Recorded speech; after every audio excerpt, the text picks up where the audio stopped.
Siguro yung teamwork talaga namin, tsaka yung ingay namin, hindi namin tinanggal. Kasi mga past few games namin na fifth set, pagdating ng fifth set, na nalalamangan na kami. Yung enjoyment din and yung focus nawawala na like hindi na namin nilalaban, parang ilalaro na lang namin hanggang sa matapos yung game.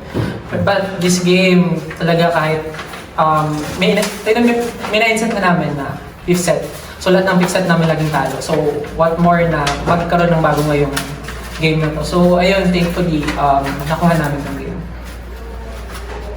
For Royce, bilang facing Choco Mucho nga, dahil na sa magandang tight games, yung impact ng crowd kapag di kita ng fifth set, madalas pumapabor sa Choco Mucho.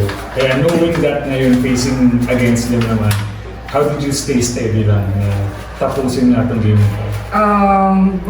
Focus lang ako sa sarili ko yun this time. Kasi alam ko naman si Choco Mucho at matinding kalaban talaga sila. Ayun, focus lang ako sa sarili ko. Basta enjoy ko lang kung ano meron ako, kung ano yung natitrain namin. Yun lang talaga.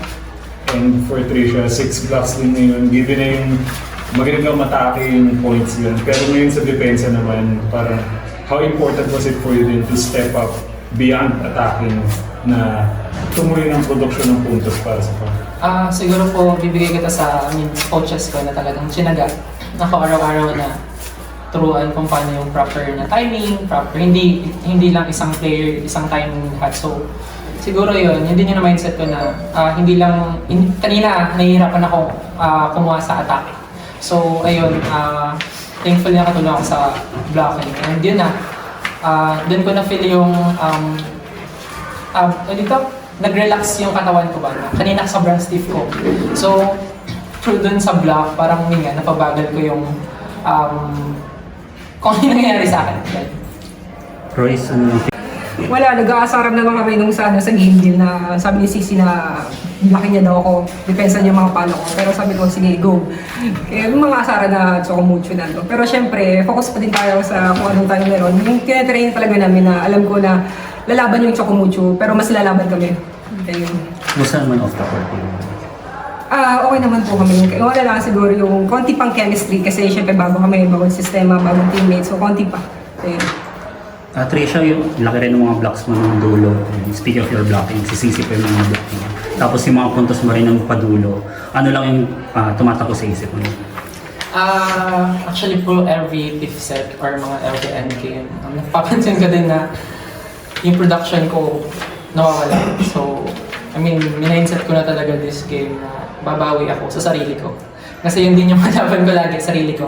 Even coaches sinasabi nila sa akin na hindi ko kalaban yung kabilang team, kalaban ko lang yung sarili ko. So, ako siguro minindset ko talaga ngayong game na babawi ako sa sarili ko. Na, maglalaro lang ako, wala akong kailangan intindihin kahit ano. And kahit si Ate Royce, sabi niya sa akin kanina na bago mag-start yung game na isipin mo lang yung sarili mo, maglaro ka lang para sa sarili mo. Ay sobrang laking tulong din sa akin.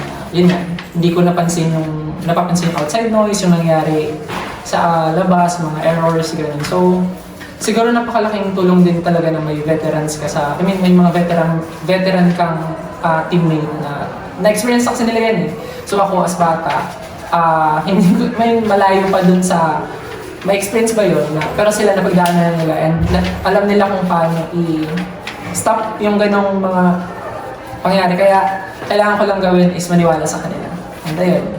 So masasabi mo ba na earn mo na yung killer instinct na? Ano po? Killer instinct na yung sa pang-ending? Working on it po. Kasi yun nga, lahat ng teams is nag-prepare and so kailangan ko din talaga every game, every training na i-practice yung mindset na. Coach, you have 3 wins already in 7 matches. Do you think the chemistry is already there, or do you think the chemistry of the team, the Jenny, is still there, or there's need for improvement? Yes, but I said to team, we need more strong teamwork.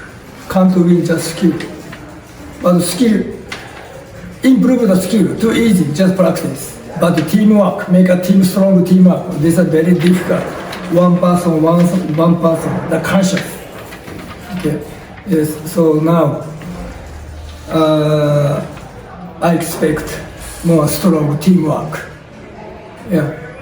But today, okay, little bit step. I hope to the next step.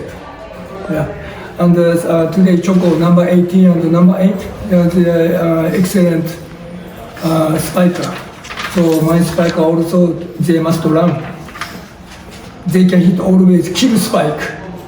My team also more hitting, more kill spike. Yeah. Thank you so much. Congratulations, coach.